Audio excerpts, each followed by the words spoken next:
There's a certain kind of person you've probably met at least once in your life. Maybe at work, maybe in your family, maybe in a relationship. And what made them different wasn't that they were louder than everyone else. It wasn't that they were more aggressive, more confident on the surface, or more dominant in the room. It was something quieter, something you couldn't quite name in the moment, but you felt it. They just couldn't be pushed around. Not in an obvious way. Not in a dramatic way. They simply didn't bend when someone tried to bend them. And you walked away thinking, what is it that they actually have that most people don't? Here's the truth. The people who are hardest to manipulate don't have some special personality. They weren't born with a shield. They didn't read one book and suddenly become untouchable. What they have is a set of very specific behaviors. Quiet ones. Internal ones. Behaviors that most people overlook because they don't look like strength from the outside. But before we get into them, let me say something that might be uncomfortable to hear. Most people think emotional vulnerability is the problem. They think that if they just felt less, reacted less, cared less, they'd be harder to manipulate. That's one of the biggest misunderstandings about emotional independence that exists. Because the goal is not to feel nothing. The goal is to feel everything, and still not be controlled by it. That distinction changes everything. And somewhere ahead, we're going to get to the one behavior that almost nobody talks about. The one that looks like weakness from the outside, but is actually the most disarming thing a person can do. Most people misread it completely. Once you understand it, you'll start seeing it everywhere. They don't chase people. Think about what it actually means to chase someone. Not literally. Emotionally. You send a message and you wait too long, and then you send another one just to fill the silence. You feel a distance growing in a relationship, and you immediately start working harder to close it. Someone pulls back, and your first instinct is to move toward them faster. You find yourself doing more, giving more, explaining more, all because you can feel that someone's approval is slipping, and something inside you needs to get it back. That feeling is real, and it's human. But here's what it tells a manipulator, or even just someone with poor emotional habits, about you.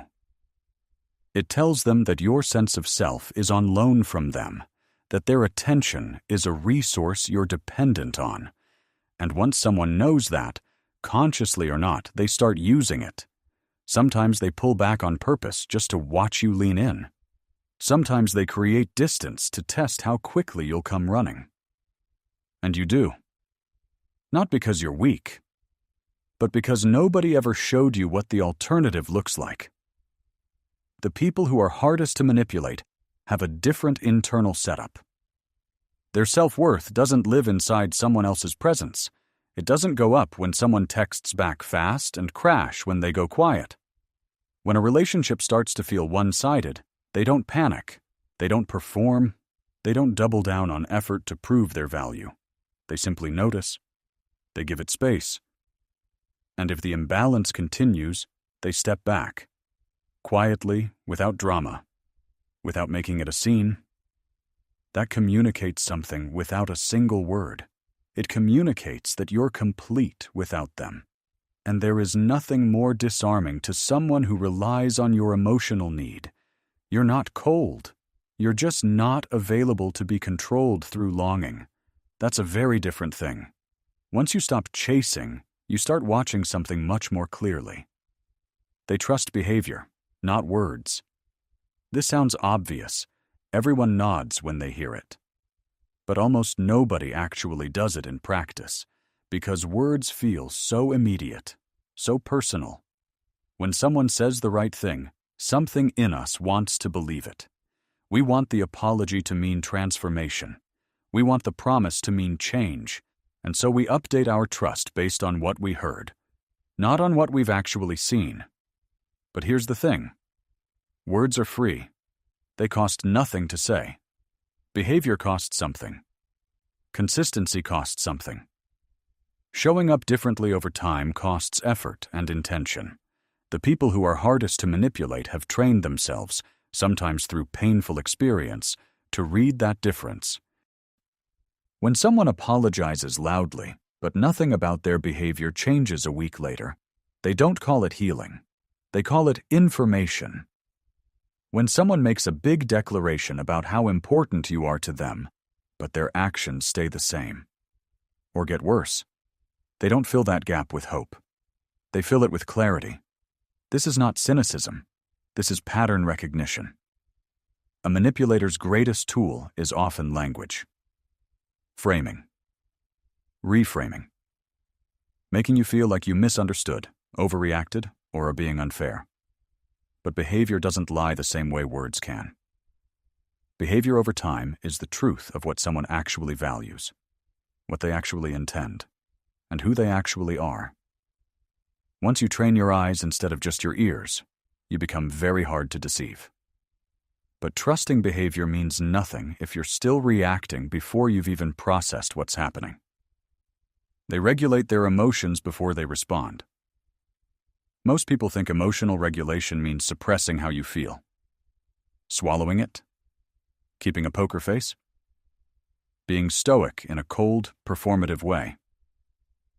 That's not what this is. Emotional regulation, in the way that emotionally independent people actually practice it, is simpler than that. It's just a pause. A 2-second gap between the trigger and the response. A moment where you ask yourself, what's actually happening here, and what response is actually useful to me right now?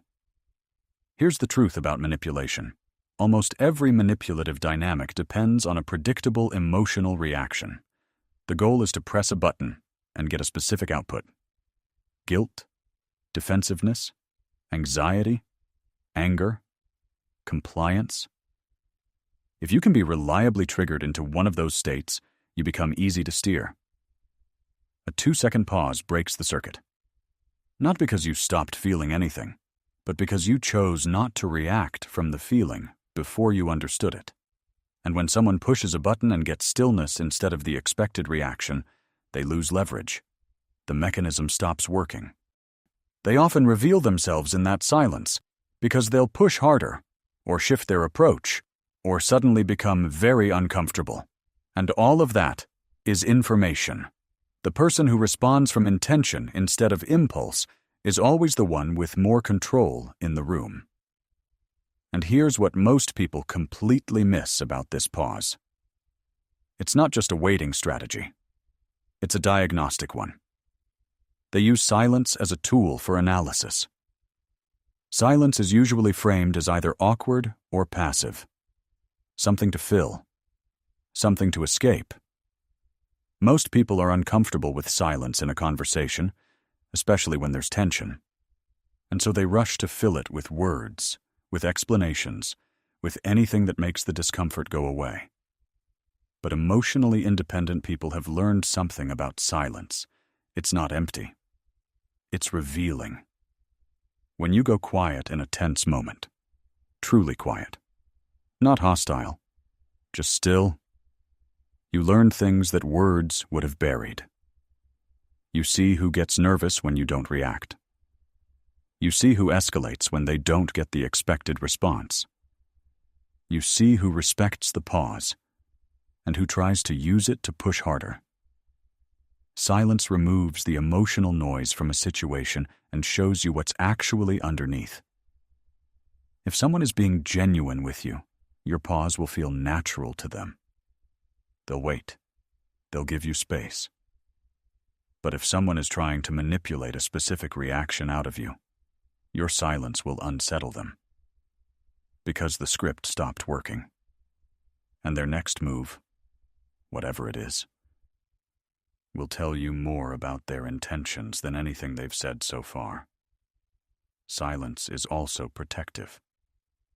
When you're not talking, you're not giving material. A manipulator works with what you give them. your insecurities, your explanations, your emotional reactions, these are all raw material that someone with poor intentions can use against you. Silence gives them nothing. And once you've learned to go quiet and watch, you stop doing one of the most common and costly emotional habits that most people can't seem to break. They don't over-explain themselves. Over-explaining feels like communication.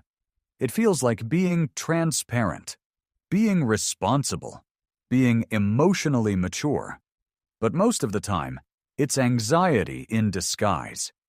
When you say something and someone pushes back, and instead of holding your position, you immediately launch into a detailed justification, you're sending a signal. The signal says, your disapproval affects me.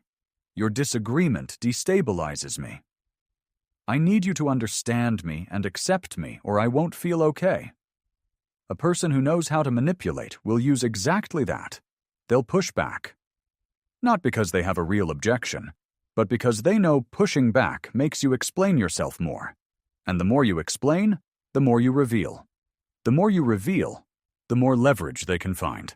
Emotionally independent people say what they mean once, clearly, calmly, and then they hold the space. If someone doesn't accept it, they don't collapse into a second explanation, then a third, then an apology for having had an opinion in the first place. They simply stay with what they said. Not defensively, not coldly, just steadily. This is not about being rigid or dismissive. If someone offers a genuinely good counterpoint, you update your thinking. That's not weakness, that's intelligence. But there is a difference between updating your thinking because you were given new information and abandoning your position because someone made you feel guilty for having it. One comes from clarity, the other comes from fear. And over time, the people who can tell that difference become very hard to push around. If you're recognizing some of these patterns in your own life, this channel is built exactly for this. Not loud motivation, not aggressive self-help, just quiet, honest frameworks for becoming someone who has real control over their inner world. If that's what you're looking for, subscribe. There's more of this here, and it gets more precise from here. The next behavior is one that people intellectually agree with, but emotionally resist. And the resistance usually comes from a single word. They protect their energy without guilt. The word is guilt. Because most of us were taught, directly or indirectly, that prioritizing our own peace is selfish. That setting limits in relationships is cold. That walking away from a draining conversation is rude. That if someone needs something from you, the decent thing is to give it, regardless of the cost to yourself. And so people stay in conversations that exhaust them. They stay in dynamics that slowly hollow them out. They keep giving to relationships that never refill them. And they do all of this while feeling guilty about the idea of stopping, as if their own depletion is a fair price to pay for being a good person. But here's what most people don't realize. You cannot be consistently present, honest, grounded, or clear when you are operating from empty. Every relationship in your life gets a worse version of you when you are chronically drained. Protecting your energy, saying no to dynamics that cost you your peace, is not selfishness. It is what makes you actually available to the people and things that matter. The people who are hardest to manipulate understand this deeply. They've stopped believing that their discomfort is a vote on the situation's legitimacy.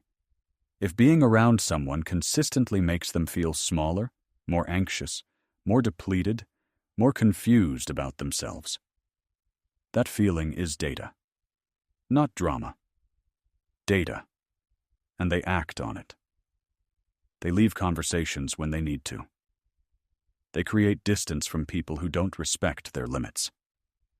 They do this without lengthy explanations, without guilt spirals, without needing the other person to agree that the decision was valid. They simply protect what allows them to function at their best. And over time, this becomes not just a habit, but an identity. The kind of person who knows their own worth too clearly to let it be slowly drained.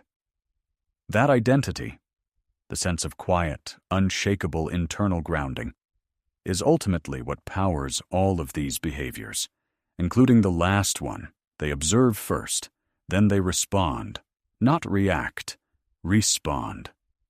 The difference between those two words is enormous.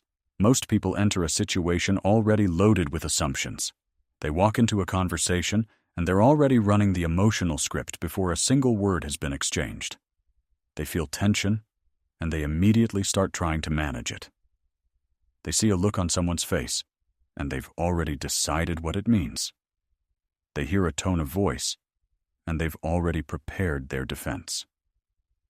This is how most people move through the world, reacting to their interpretation of what's happening, rather than to what's actually happening. And it leaves them incredibly easy to steer, because a skilled manipulator doesn't even have to work very hard. They just have to trigger the right interpretation and let your own reaction do the rest. The people who are hardest to manipulate watch first. They let the situation breathe. They read body language, they listen to tone, they pay attention to what isn't being said.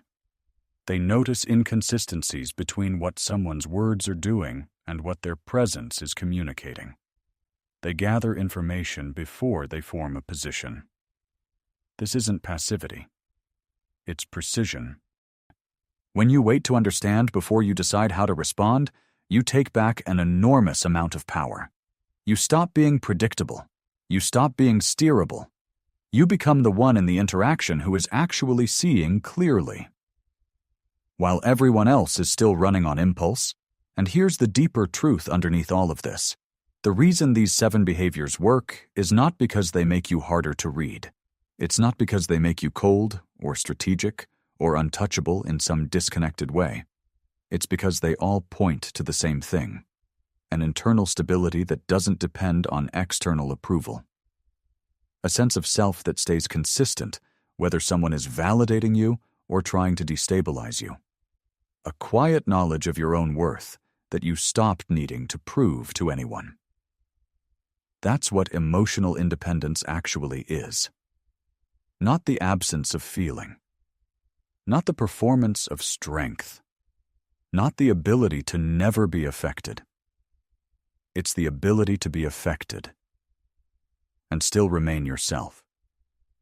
You can feel hurt without becoming someone who can be controlled through hurt. You can want connection without becoming someone who can be controlled through longing. You can care deeply about how things go without becoming someone who can be controlled through the fear of how they might go wrong. The real shift happens when you stop seeing your emotional life as a liability, something to hide, suppress, or apologize for, and start seeing it as something you navigate with skill, with intention, with the kind of quiet, steady self-trust that most people spend their whole lives looking for in someone else's eyes. None of this happens overnight. These aren't switches you flip. They're patterns you build, slowly, imperfectly, in real life, with real people who push back, with situations that test everything you think you've learned. You'll lose the thread sometimes. You'll over-explain in a moment of anxiety. You'll chase someone you know you shouldn't. You'll react when you meant to pause. That's not failure. That's the process. The only question that actually matters is whether you're moving in the right direction. Whether you're a little clearer this month than you were last month. A little harder to throw off balance. A little more grounded in who you are, regardless of what the situation around you looks like. That movement, however slow, is everything. So take one of these behaviors. Just one. The one that felt most like a mirror. The one that stung a little because you recognized yourself in it, and bring it into tomorrow.